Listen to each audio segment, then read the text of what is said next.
一齊嚟合唱啦。OK，好似 Lisa 賣廣告。冇錯啊，跟你學下嘢先。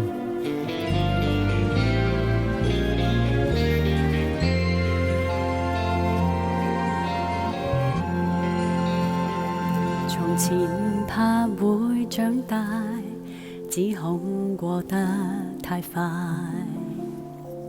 如剎那從少艾到年邁，原來世界很大，朋友曾經勸誡，曾妥協守規矩錯邊界。從前少女長大，天高地厚心態，匆匆中都不算太愉快。而世界載着了希望，輪流去分派，循序裏漸進，從尋到狀態。春天有幸福的意思，歲月星辰種出大志，秋風裏正細數，成長的演化從不容易，是萬物自有得着時，花開落有滄桑故事，如在風暴中重新歷練意志。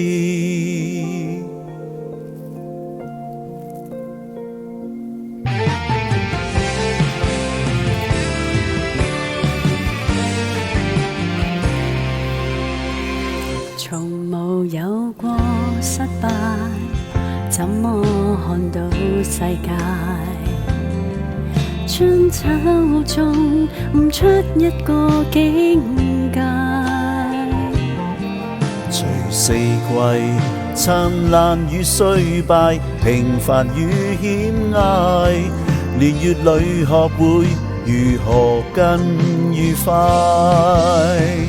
春天有幸福的意思，歲月星辰種出大志，秋風裏正細數，成長的演化從不容易，是萬物自有得着時，花開落有滄桑故事，如在風暴中重新歷練意志。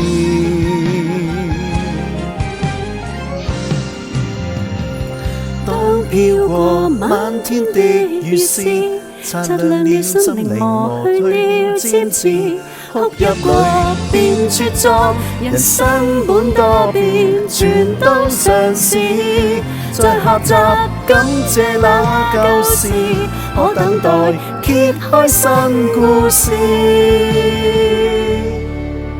人在經歷中得失總有意思。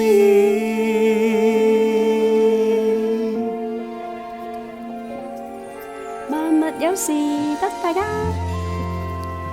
我個人為藝，我個人為藝。